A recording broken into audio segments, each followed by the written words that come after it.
একটা কথা তো আমি জেনেই গেলাম যে তুমি যতই মন প্রাণ দিয়ে চেষ্টা করো না কেন কাজ করে, কিন্তু লোকের মন তুমি কখনোই জোগাতে পারবে না। তুমি যতই তোমার 100% দিয়ে চেষ্টা করো না কেন, কিন্তু তোমার কাজে ওরা খুদ ধরবে। Hello everyone, welcome back to my channel. আমি দেবী, আর আমার এই ছোট্ট পরিবারে তোমাদের সবাইকে অনেক ওয়েলকাম আর অনেক ভালোবাসা জানিয়ে শুরু করছি আমার আজকের ভিডিওটা এখান থেকেই। আর ভিডিও শুরুতেই একটা কথা বলছি তোমরা সবাই কিন্তু আমার এই ভিডিওটাতে লাস্ট অবধি আমার সাথে থাকবে। আর যদি ভালো লাগে আমার এই ভিডিওটা, তাহলে তোমরা কে কোথা থেকে আমার এই ভিডিওটা দেখছো অবশ্যই কিন্তু কমেন্টে জানাতে ভুলবে না। আশা করছি কিন্তু আমার আজকের ভিডিওটা তোমাদের একটু হলেও ভালো লাগবে। আর হ্যাঁ, এটাও বলতে ভুলে গেছি যে তোমরা কেমন আছো সেটা তো জানি না, আশা করছি ভালোই আছো, আর আমিও খুব ভালো আছি। তাহলে চলো আজকের ভিডিওটা এখান থেকে শুরু করা যাক। আচ্ছা, তোমরা ভিডিও শুরুতেই তো দেখতে পেলে আমি অনেকটা কাপড় ভিজিয়ে বাথরুমে রেখেছি। অ্যাকচুয়ালি কী হয়েছে জানো তো, ওই যে অনেক দিন বৃষ্টির পর আজ রৌদ্র উঠেছে তো, তাই অনেকটা কাছাকাছি আছে বলতে পারো। দেখো এখানে এক গামলা, তারপর এদিকে একটা বালতি আছে, তারপর আবার নিচে অনেকটা কাপড় আছে।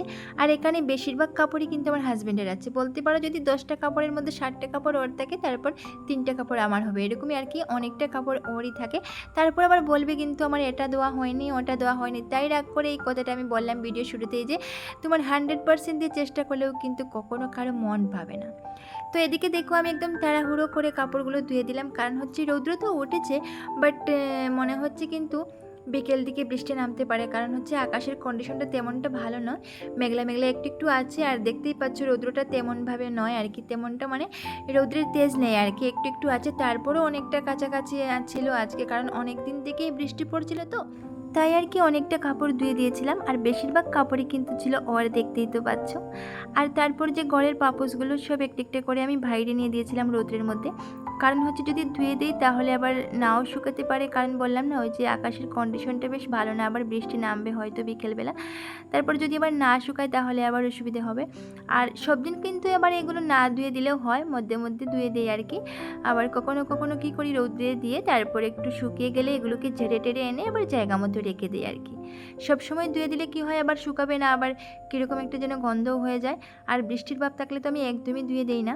তো এবার কি করলাম, শুকিয়ে আর একটু ঝেড়ে টেড়ে ধুলোগুলো ছাড়িয়ে এনে আবার জায়গা মতো রেখে দিলাম। আর তোমরা তো দেখেছো এই কিছুক্ষণ আগে আমি কাপড়গুলো ধুয়ে দিলাম, তারপর কাপড় ধুয়ে আরও দুই একটা এটা ওটা কাজ করলাম আর কি। করে হঠাৎ করে দেখলাম যেন বাইরে মনে হয় হাওয়া দিচ্ছে। তারপর চলে আসলাম এই জানালার সামনে, দেখলাম সত্যি হাওয়া দিচ্ছে হালকা হালকা। আর আকাশের কন্ডিশনটা তো দেখতেই পাচ্ছ, কিছুক্ষণ পরই বৃষ্টি নামবে। জানো তো আমার মনটা না খুবই খারাপ হয়ে যায়, যেদিনই আমি কাপড় ধুয়ে দিই সেই দিনই এরকমই অবস্থা হবে। সকালবেলা খুব রৌদ্র উঠবে, তারপর যখন আমার কাপড় ধোয়া সব শেষ হয়ে যাবে, কাপড়টা শুকাবার আগেই কিন্তু বৃষ্টি চলে আসবে। আর এরকম প্রায় দিনই হচ্ছে আমার সাথে। সত্যি খুবই খারাপ লাগছে, কাপড়গুলো কিন্তু ভালো করে শুকায় না জানো তো। তারপর ওই ডাস্টবিনটা বাইরে ফেলে আসলাম, ভাবলাম বৃষ্টি আসার আগে আগে ওটাকে আগে বাইরে ফেলে আসি, বৃষ্টি আসলে আবার ভিজে টিজে অবস্থা খারাপ হবে। তো তাই এটাকে আগে বাইরে ফেলে আসলাম। আর এবার স্নান করব, কিন্তু ভাবলাম স্নানের আগে এই জায়গাটা একটু পরিষ্কার করে নেই। আর আমি যদি হালকা ব্রাশ কি মানে আর কি, এটা দিয়ে যদি একটু হালকা পরিষ্কার করে নেই, এই যে যেটা মুছনি যেটা আছে আর কি, যেটা দিয়ে ঘরটর মুছি আর কি, হ্যাঁ ওটা দিয়ে একটু যদি পরিষ্কার করে নিই, তাহলে বৃষ্টি দিলে পরে আবার বৃষ্টি ভালো করে ধুয়ে নেবে, আর এই জায়গাটাও বেশ পরিষ্কার হয়ে যাবে। এটাতে ওই যে আমি ফুলের টবগুলো রাখি যে, আর ফুলের টবের নিচে যে মাটি আছে, আর বা কখনো কখনো মাটি দিইও, তারপরে এই জায়গাটা জানো তো মাটি পড়ে কিন্তু অনেকটাই নোংরা হয়ে যায়। তো সবসময় আর মানে ধুয়ে দেই, কিন্তু ওই যে ব্রাশ যে করি না যে, তাই আর কি কী হয় বলতে পারো, ওই যে মাটিগুলো শুকিয়ে যায় আর দেখতে বেশ নোংরা নোংরা লাগে আর কি। তো একটু ব্রাশ মেরে দিলে আর কি জায়গাটা বেশ সুন্দরও হয়ে যায়। তো আমি ব্রাশটা মেরে একটু জল দিয়ে দিলাম, আর এবার বৃষ্টি পড়লেও বেশ পরিষ্কার হয়ে যাবে আর কি। আর তারপর তো দেখতেই পাচ্ছ আমি স্নানটাও সেরে নিলাম। আর এবার কাপড়গুলো একটু শুকাতে দিয়ে দেবো। বৃষ্টির ভাব আছে কিন্তু এখনও বৃষ্টি পড়ছে না, তো ভাবলাম একটু বাইরে দিয়ে দিই কাপড়টা, তখন কী হবে এই যে হালকা হালকা হাওয়া দিচ্ছে, হাওয়াতেও কিন্তু অনেকটা শুকিয়ে যাবে। দেখতেই পাচ্ছ রৌদ্র তো নেই, রৌদ্র মোটামুটি চলে গেছে, মেঘলা ভাব, মেঘে পুরো সূর্যমামাকে ডেকে নিয়েছে। তো এই হাওয়ায় যদি অল্প স্বল্প শুকায় আর কি, কাপড়গুলো তো শুকাবে, আর না হলে আমার কিছুই করার নেই, ভিজে কাপড়গুলো পুরো ঘরে আর কি মেলে দিতে হবে, এটাই উপায়, আর কোনো উপায় কিন্তু নেই আমার কাছে। আর তারপর তো দেখতেই পাচ্ছ স্নান টান সেরে আর আসলাম নিজেকে একটু পরিপাটি করে নিতে। এই তো মুখে একটু জেল দিলাম হালকা, তারপর চুলটা আঁচড়ে নিলাম, আর একটু সিঁদুর পরে নিলাম, আর ঠোঁটে একটু লিপ বাম দিয়ে দিলাম। এটা কিন্তু আমি গরমের দিনে বলো ঠান্ডার দিনে বলো সবসময় কিন্তু এই লিপ বামটা ছাড়া আমার একদমই চলে না, তো একটু লিপ বাম দিয়ে দিলাম আর কি। তারপর চলে আসলাম ঠাকুর করে ঠাকুর সেবা দিতে। আর এবার ভাবলাম আজ যখন ঠাকুরের বাসনগুলো ধুবো একটু ভালো করে লেবু দিয়ে এগুলো একটু পরিষ্কার করে নেব। কারণ হচ্ছে খাসার বাসন বলতে পারো তোমার একটু লেবু দিয়ে পরিষ্কার করলে কিন্তু বেশ সুন্দর হয়। তো আমি একদিন মধ্যে রেখে রেখে এরকম একটু লেবু দিয়ে পরিষ্কার করে নিই, জানো তো ওই যে দাগ টাগ যে পড়ে ওটা কিন্তু বেশ সুন্দরভাবে উঠে যায়। তো আমি একটু লেবু দিয়ে আর এটাকে একটু পরিষ্কার করে নিই। আর তোমরা তো দেখতেই পাচ্ছ কতটা সুন্দর হয়েছে বাসনগুলো লেবু দিয়ে মাজার পর, একদম চকচকে হয়ে গেছে। তো ওই যে কাঁসার বাসনই বলো বা পিতলের বাসনই বলো, লেবু দিয়ে একটু পরিষ্কার করলে না বেশ সুন্দর হয়। আর যদি পরিষ্কার না করি তাহলে এমনিতে শুধু কি বলে সাবান দিয়ে বা সার্ফ দিয়ে করলে কি হয়, ওই যে দাগগুলো ভালো করে ওঠে না, আর বেশ একটা নোংরা নোংরা যেন লাগে। তো একটু লেবু দিয়ে পরিষ্কার করলে একদম সোনার মতো পুরো একদম চকচকে হয়ে যায়, বেশ সুন্দর লাগে। আর কাঁসার বাসনগুলো বলো আর পিতলের বাসন এগুলো কিন্তু বেশ পরিষ্কার দেখতে কিন্তু ভালোই লাগে। আর জানো তো আমরা যখন ঠাকুর সেবা দিই, মানে ঠাকুরকে যখন কিছু প্রসাদ টসাদ দিই, তখন কি হয়, মানে যে পাত্রটার মধ্যে দিই সেটাতে কিন্তু একটা দাগ পড়ে যায় আর কি। আর এটা দেখতে কিন্তু বেশ খারাপ লাগে। তো যদি আমরা একটু লেবু দিয়ে পরিষ্কার করে নিতে পারি তবে কিন্তু বেশ ভালোই লাগে দেখতে।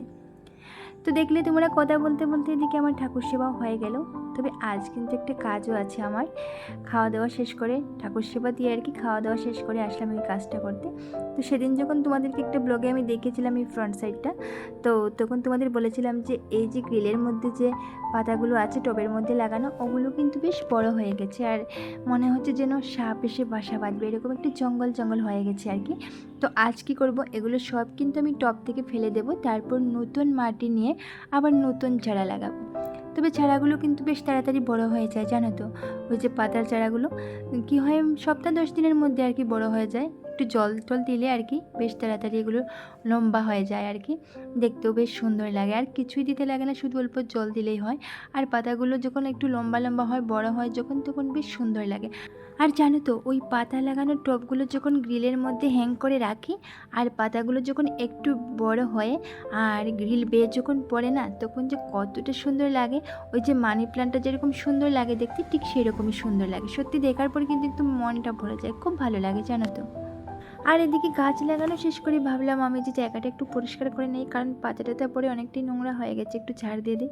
আর জানো তো হঠাৎ করে আমি এই জিনিসটা দেখতে পেলাম, আর এটা না আমার সবচেয়ে বড় দুশমন। এটাকে যখনই আমি দেখি একদম শেষ করে দিই, কারণ এটাকে আমি কখনোই জিন্দা ছাড়ি না। তোমরাও কি আমার মতো করে একটু জানিও তো। আর তারপর দেখো আমি সকালবেলা যে কাপড়গুলো ধুয়ে দিয়েছিলাম সেগুলোকে এনে আর একদম ভাঁজ করে পুরো জায়গা মতো রেখে দিলাম। বিশেষ করে আমার হাজব্যান্ডের কাপড়গুলো, মানে শার্টের জায়গায় শার্ট, প্যান্টের জায়গায় প্যান্ট ভাঁজ করে একদম সুন্দরভাবে রেখে দিলাম, যাতে ও ডিউটি যাওয়ার সময় কোনো প্রবলেম না হয়, একদম হাতের কাছে যেন কাপড়গুলো পেয়ে যায়। তাই আর কি একদম জায়গা মতো সুন্দরভাবে রেখে দিলাম। তো বন্ধুরা আমার আজকের ভিডিওটা ছিল এই পর্যন্তই। যদি আমার আজকের এই ভিডিওটাতে তোমাদের একটু কিছু ভালো লেগে থাকে তাহলে অবশ্যই একটা লাইক করবে, কমেন্ট করবে, শেয়ার করবে।